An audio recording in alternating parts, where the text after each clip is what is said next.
Sosoknya dikenal baik dan cerdas. Dalam menghadapi masalah, beliau selalu menghadapinya dengan tenang dan bijak.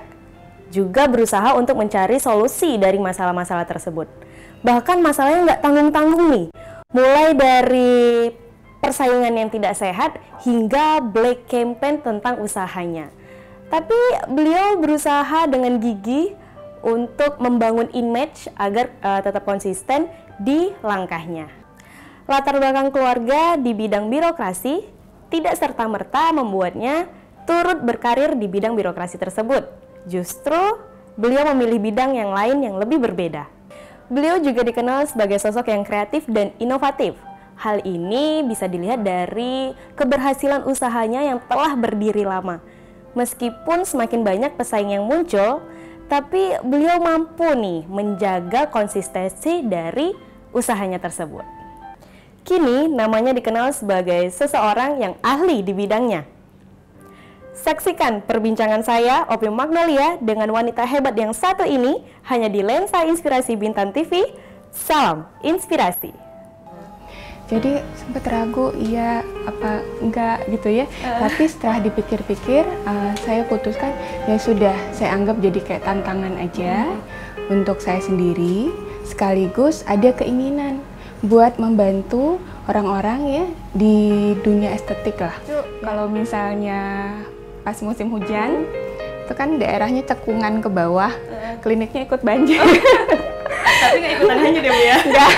Jadi itu suka duka ya waktu baru-baru buka klinik, ya fasilitas terbatas.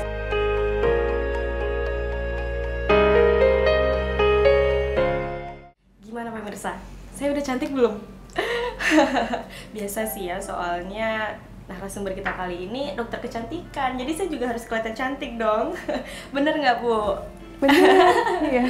Oke, jadi pemirsa, ini nih narasumber yang tadi udah saya sebut di awal ya, yaitu Dr. Maya Suryanti. Apa kabar Bu? Baik, alhamdulillah sehat. Keluarga semua sehat? Alhamdulillah sehat.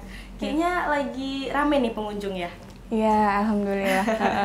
Jadi Dr. Maya ini pemilik dari Green Beauty Clinic, ya Bu ya? Iya, betul. Dan beberapa usaha lainnya. Nah, iya. Bu, kalau kita mau apa sih? Ini udah berapa lama sih Bu ininya Green Beauty Clinic ini? Iya, Green Beauty Clinic tepat bulan Mei nanti, insya Allah usianya 9 tahun. 9 tahun? Iya. Wow, udah lama banget. Kirain baru 9 bulan ya? Iya. Enggak.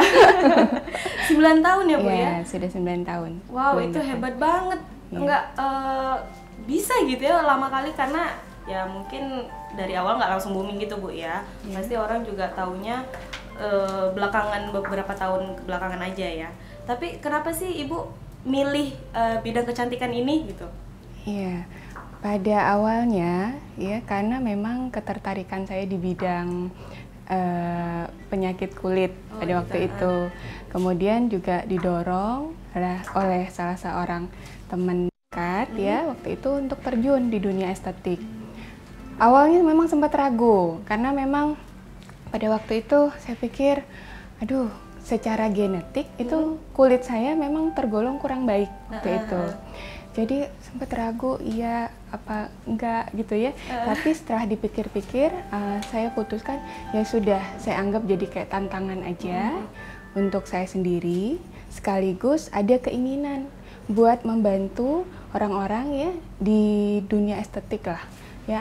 Bila ada yang bermasalah dengan penampilan ya, itu kan sering mengganggu rasa percaya diri ya. Jadi dengan niat seperti itu saya putuskan jadi saya terjun ke dunia ini. Gitu. Jadi justru awalnya agak ragu ya, dengan biasa dokter kecantikan masa nanti ini gitu ya bermasalah kulit gitu ya Bu ya. Jadi memang ada sempat keraguan-raguan waktu itu. Tapi saya anggap jadi kayak tantangan. Ini kesempatan ya buat membuktikan bahwa saya bisa mengobati kondisi sendiri, kemudian juga ingin menolong orang lain. Oh, jadi sebelumnya Ibu praktekkan ke diri sendiri dulu ya ilmunya ya? Iya. Jadi flashback ya pada waktu itu, karena kulit memang bermasalah ya, sering bermasalah. Jadi saya kan juga misalnya jadi coba terapi ke dokter A, B, C, D, E. Tapi menurut saya belum ketemu solusinya. Ya, belum ketemu. Akhirnya sampai ada itu keinginan, sudahlah saya buka sendiri saja. Coba sekaligus sendiri untuk gitu ya. Untuk menolong orang lain. Karena emang kita yang tahu juga ya kulit kita seperti apa gitu ya Bu ya. Iya. Nah jadi baru setelah pendidikan dulu pastinya Bu ya. Pendidikan dulu baru bisa membangun ini Green Beauty Clinic. Jadi kan saya menempuh pendidikan kedokteran umum. Jadi selama menempuh pendidikan tersebut kita juga masuk atau diajari ya bagian penyakit misalnya kulit dan kelamin. Memang pada waktu masuk ke bagian itu saya memang merasakan ketertarikan khusus. Ada jatuh cintanya gitu ya. dengan bidang penyakit itu gitu. Jadi kenapa tidak sekaligus saja saya tekuni bidang itu, terutama di bidang estetiknya. Oke, jadi itu. Terus kalau untuk awal mula merintis karir Green Beauty Clinic ini seperti apa Bu? Awalnya klinik itu dibuka sederhana ya. Tempatnya waktu itu di teras sebelah rumah, waktu itu di Komplek Pemda. Jadi kami manfaatkan gitu, lahan yang ada, dibuat klinik kecil gitu. Jumlah bednya juga waktu itu kalau tidak salah cuman bisa 2 atau 3 gitu. Jadi memang sangat terbatas pada waktu itu. Terus yang lucu kalau misalnya pas musim hujan, itu kan daerahnya cekungan ke bawah, kliniknya ikut banjir. Tapi nggak ikutan hanya deh Bu ya? Nggak. Jadi itu suka duka ya waktu baru-baru buka klinik, ya fasilitas terbatas. Nah baru pada tahun 2007 kami pindah menempati lokasi baru yang sekarang supaya pasiennya juga lebih nyaman. Lebih nyaman. Oh gitu. Jadi di rumah dulu ya awalnya. Di rumah dulu kecil-kecilan. Itu udah apa yang bantu siapa tuh Bu? Pada waktu itu saya dibantu dengan beberapa teman pada waktu itu untuk buka dulu merintis. Nah sesudah berjalan waktu baru direkrut karyawan yang saya ajari dari awal, diajari secara profesional supaya dapat melayani pasien. Kalau untuk karyawannya itu harus ada spesifikasi dia mengerti soal kulit atau ada pengalaman lah setidaknya gitu apa enggak? Idealnya memang begitu ya. Tapi dalam prakteknya kita juga waktu itu mengalami kesulitan ya mencari karyawan yang berpengalaman di bidang estetik. Jadi mungkin pada tahun awal 2000-an atau waktu itu 2006 ya, klinik estetik juga belum banyak kan. Benar. Apalagi karyawan yang paham atau berkecimpung di bidang itu juga rasanya jarang. Jadi karyawan saya terima meskipun tidak berpengalaman di bidang itu tapi dilatih secara profesional hingga akhirnya jadi terapis yang handal untuk menangani pasien. Ibu sendiri yang langsung melatih? Ya, langsung dilatih ya oleh saya sendiri. Jadi mulai dari teori sampai praktek. Itu berapa lama tuh biasa tuh Bu? Pelatihan biasanya mulai dari 1 bulan sampai 3 bulan, tergantung dari kadang-kadang penerimaan seorang dengan orang lain kan ada yang lebih cepat, ada yang lebih lama gitu, tapi kurang lebih 1 sampai 3 bulan. Kalau gitu saya boleh lah Bu ya. Saya nggak ada basic sih, tapi saya mau gabung boleh Bu? Yang penting niat, yang penting niat dan ada ketertarikan. Itu modal utama. Gitu. Jadi boleh nih pemirsa ya. Yang penting ada niat dan ketertarikan aja. Nanti dibimbing langsung sama Ibu Maya ya. Jadi terapis handal nanti. Nah Bu, kalau untuk kendala-kendalanya selain yang tadi banjir gitu ya dari awal-awalnya tuh apa lagi tuh Bu? Ya sebenarnya kalau kendala yang serius, alhamdulillah sampai sekarang sih tidak ada. Tapi ya kendala-kendala yang lebih ringan lah saya bilang. Misalnya gini, pada awal-awal klinik dibuka itu yang mungkin lebih serius itu mengubah mindset atau menanamkan edukasi ya di benak masyarakat mengenai pentingnya perawatan kecantikan. Nah, orang biasanya baru menuju ke klinik itu kalau sudah ada problem. Jadi kalau selagi belum ada problem itu mereka tidak care sama sekali. Jadi kami selalu menekankan bahwa sebetulnya kulit itu perlu perawatan sejak dini. Jangan tunggu sampai bermasalah baru nanti cari perawatan yang ini baik yang begitu. baik. Jadi rawat dari sedini mungkin.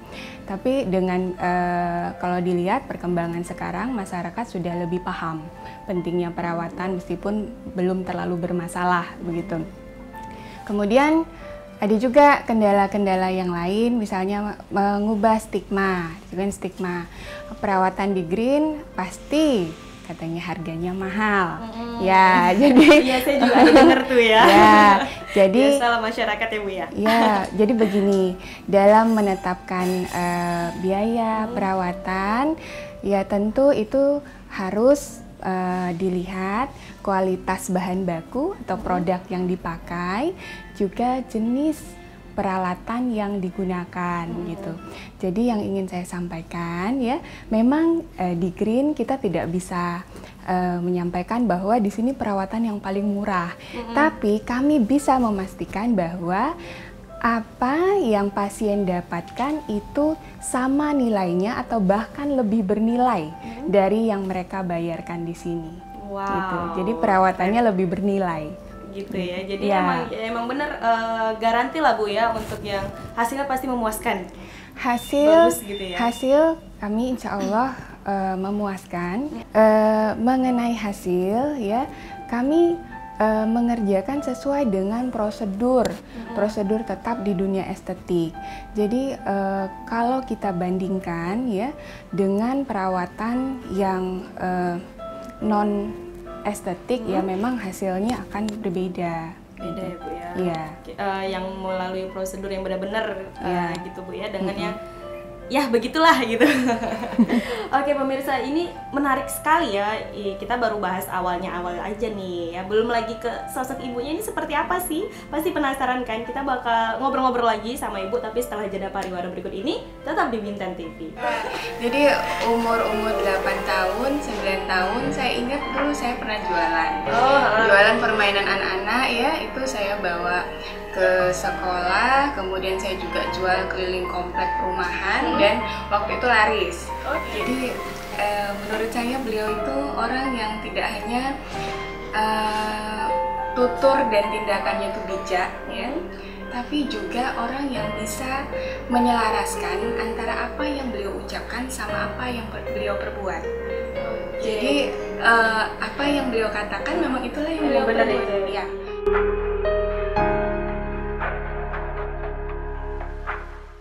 Baik pemirsa, masih bersama saya Obi Magnolia di Lensa Inspirasi, dan tentunya bersama narasumber kita kali ini Ibu Maya Suryanti.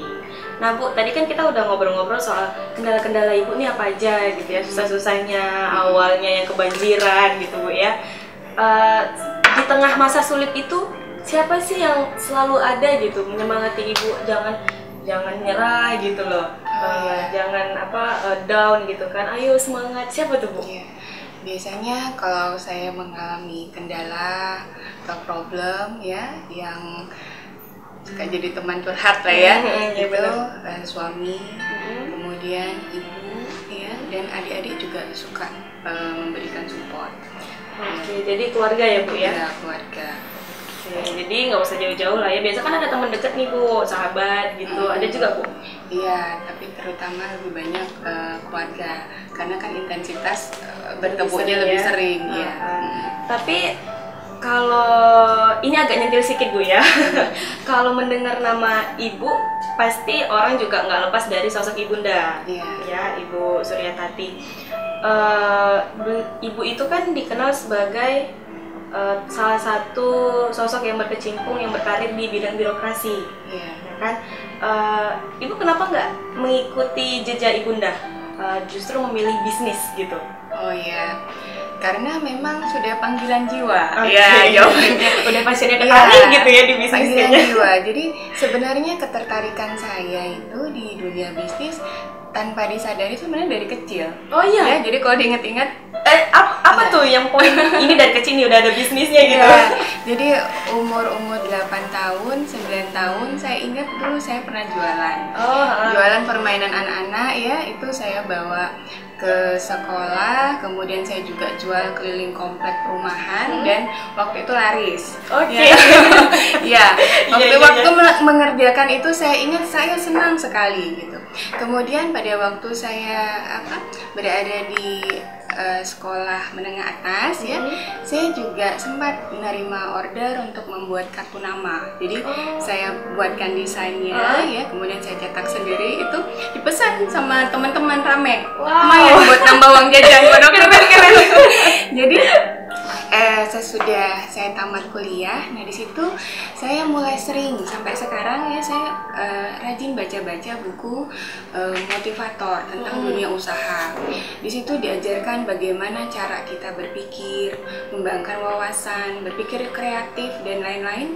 Pada waktu itu saya merasa inilah memang dunia saya. Jadi inilah yang sesuai dengan panggilan jiwa saya. Baru memastikan ya, oke, saya benar-benar nih kayaknya ya, bisnis gitu ya. Jadi memang rasanya tuh panggilan jiwanya ke dunia usaha. Jadi memang dari dulu sampai sekarang rasanya memang cinta pertamanya di situ. Gitu.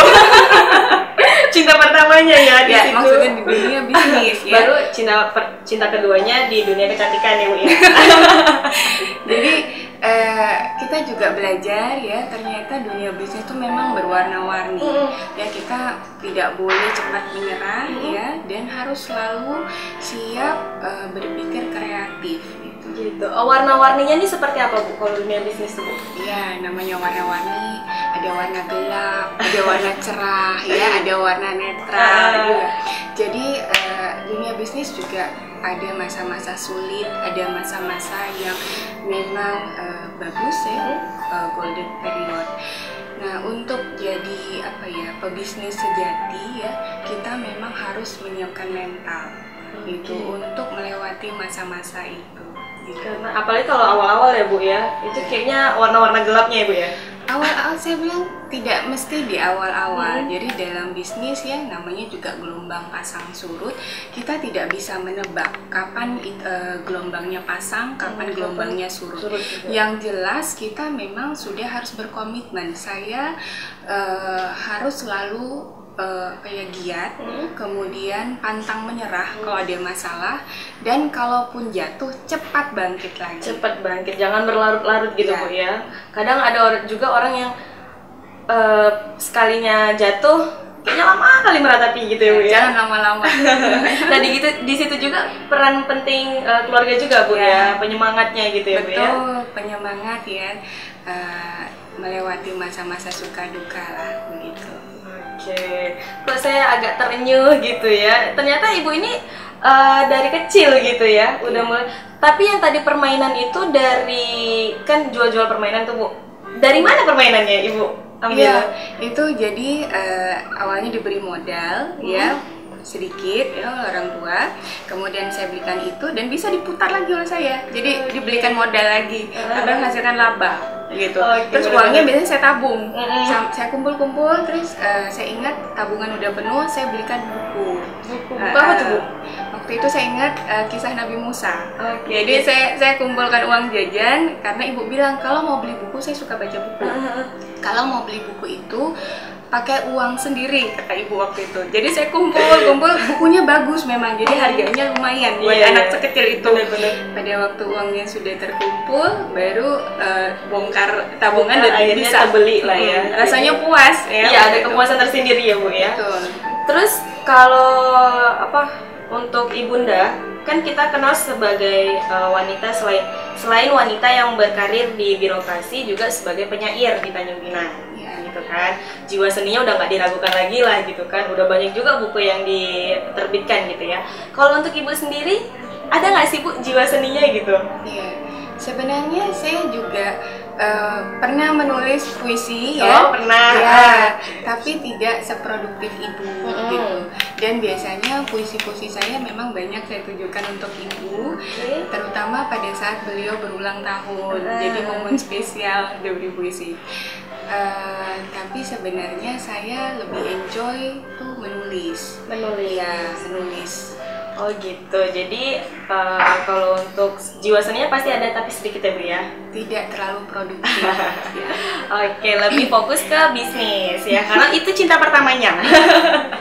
Nah Bu, kalau untuk selain sosok-sosok yang selalu menyemangati Ibu gitu ya, yang di masa-masa tersulitnya, siapa juga nih sosok yang selalu menjadi inspirator bagi Ibu? Kalau misalnya udah down kali, tapi sosok itu aja bisa gitu loh. Saya mau jadi seperti dia, saya bisa juga gitu. Siapa tuh Bu? Iya, saya memang dalam sehari-hari saya suka ya dengan tokoh-tokoh inspirator, motivator ya, yang buku-bukunya sering saya baca. Tapi dalam sehari-hari yang jadi panutan utama itu orang tua, ibu saya ya. Jadi saya banyak mendengar, kemudian juga mencermati cara beliau berpikir dan bertindak. Jadi menurut saya beliau itu orang yang tidak hanya tutur dan tindakannya itu bijak ya, tapi juga orang yang bisa menyelaraskan antara apa yang beliau ucapkan sama apa yang beliau perbuat.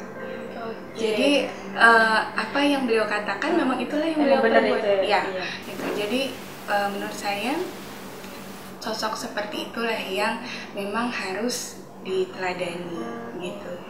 Jadi emang gak usah jauh-jauh lah Bu ya. Iya. Ibunya ibu sendiri gitu ya. Bagi saya ibu itu karakternya adalah seorang pejuang yang luar biasa. Oh. Kayaknya ngefans berat kali nih ya Bu ya. Iya. Pokoknya berat banget gitu ya ngefansnya ya. Karena emang benar tadi yang sosok apa yang diucapkan dengan apa yang dilakukan itu emang benar-benar itu susah nyari untuk sosok yang seperti itu ya. Itu yang membuat beliau sangat saya teladani karena apa yang beliau ucapkan betul-betul itu yang beliau perbuat. Karena dilihat zaman sekarang juga susah nyari orang yang kayak gitu sifatnya Bu ya. Betul. Oke, semakin menarik aja nih perbincangan kita dengan Ibu Maya Suryanti. Kita bakal lanjut lagi tapi setelah jeda pariwara berikut ini ya, tetap di Bintang TV. Saya bersyukur, alhamdulillah, suami saya itu juga karakternya ternyata sama ya, dia juga mencintai dunia bisnis. Jadi benar-benar bisa saling jatuh bertukar cinta lah jadinya Bu ya. Bisa saling bertukar pikiran ya, saling support, kemudian memberikan masukan ya dan saran apa yang baiknya kami lakukan. Jadi harapan kita ya, ini kalau sudah bertekad mau berkecimpung di dunia bisnis ya tadi, jangan cepat puas, jangan mandek di ilmu, harus selalu mau gali ilmu baru, wawasan baru ya, belajar lagi, jangan cepat puas.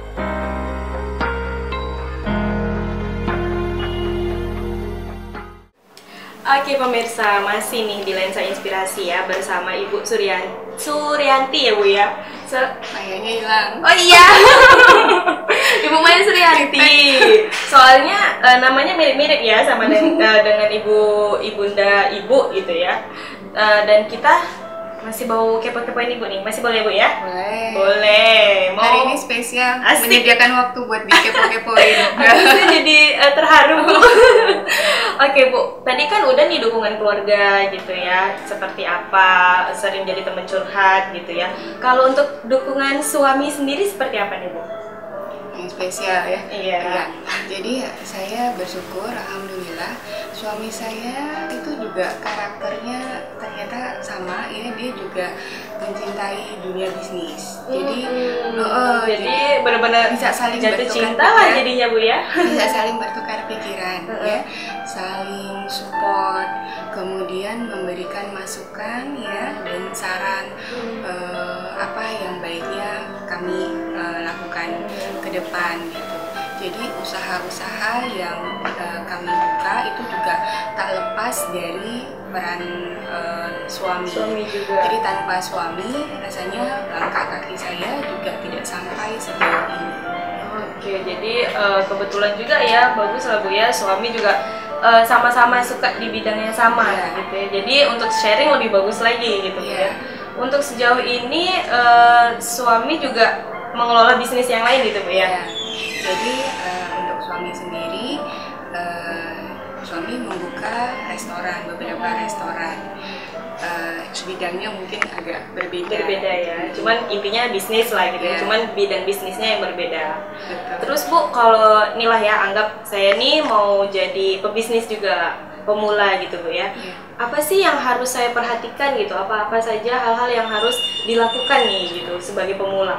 Betul. Jadi sebagai pemula di bidang bisnis, satu, siapkan mental. Ya, orang sering berasumsi nomor satu disiapkan modal. Salah. Sebenarnya bukan pertama modal mental ya. ya. Kemudian harus selalu mau belajar, mengembangkan wawasan. Oke. Jadi nggak mandet gitu aja ilmunya ya, cuman katanya gini tapi cari tahu ya Bu ya. Oke. Lalu harus mau menggali ide-ide kreatif ya, dan yang paling penting dalam bisnis harus selalu menjaga kejujuran dan harus ada etika dalam berbisnis. Kejujuran dan etika. Kalau etika berbisnis itu seperti apa ya Bu ya? Ya, jadi kita juga harus menjaga kepercayaan yang sudah diberikan masyarakat atau pelanggan ke kita. Harus bisa menjaga hubungan baik ya dengan sesama, baik itu pelanggan maupun sesama pelaku bisnis ataupun dengan partner-partner yang lain. Supaya bisnis kita bisa langgeng. Oke, jadi begitu ternyata kiat-kiat Ibu ya selama berbisnis ini ya, harus menyiapkan mental, kemudian tapi modal bisa lah Bu ya, di samping mental gitu Bu ya. Ya, kemudian bisa dipungkiri ya, modal juga penting, tapi sebenarnya mental yang lebih penting.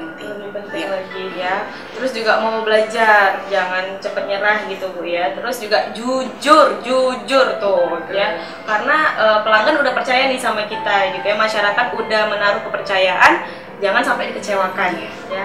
Jujur juga untuk partner-partner kita gitu ya Bu ya. Oh, ternyata seperti itu kiatnya selama 9 tahun ini Bu ya.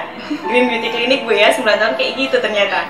Nah, terakhir deh Bu, harapan Ibu untuk generasi muda di dunia bisnis khususnya di Tanjung Pinang ini gimana Bu? Oh ya, saya sangat mengapresiasi sekali ya untuk generasi muda yang mau berkecimpung di dunia bisnis ya, karena berarti sudah hebat ya cara berpikirnya, sudah mau menciptakan lapangan pekerjaan, paling tidak untuk diri sendiri ya, tidak jadi pengangguran tapi malah membuka lapangan pekerjaan juga bisa ya, untuk teman-temannya yang lain.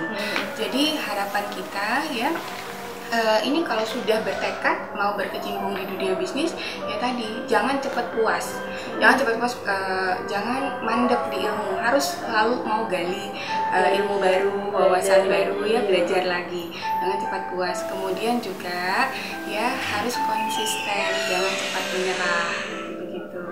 Ya. Itu yang penting ya, karena iya sih kadang udah nyoba sini, kayaknya nggak berkembang deh gitu ya Bu ya.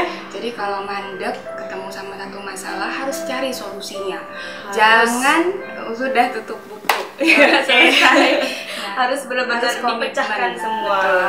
Udah komitmen berarti udah siap lah apapun yang akan terjadi, kita harus tetap di bidang itu. Dan kalau bisa cari mentor. Perlu mentor juga ya Bu ya.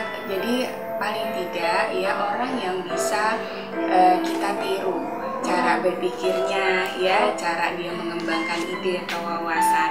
Jadi mungkin lebih mudah kalau kita bisa ada seseorang yang bisa kita membimbing atau yang bisa kita tiru.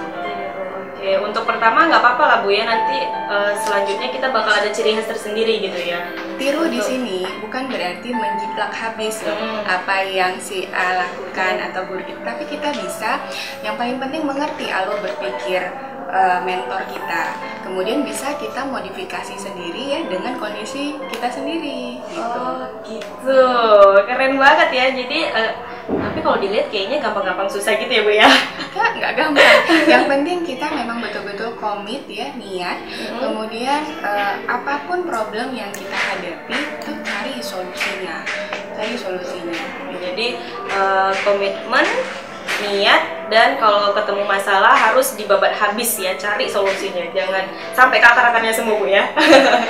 Jadi kalau misalnya nanti ada masalah jangan gampang menyerah ya pemirsa ya. Oke, terima kasih banyak ya Bu ya udah menyempatkan waktunya nih. Terima kasih juga sudah main ke Green Clinic. Iya, sama-sama Bu udah berbagi kisah-kisah inspiratifnya, pengalaman-pengalamannya bersama kita di sini dan pemirsa di rumah. Ya, semoga bisnisnya lancar ya Bu ya. Amin. Terima kasih. Baik pemirsa, sekian perbincangan kita bersama Ibu Dr. Maya Suryanti. Saksikan terus Lensa Inspirasi bersama narasumber-narasumber lainnya yang inspiratif di Kota Tanjung Pinang bersama saya Ovi Magnolia. Salam inspirasi.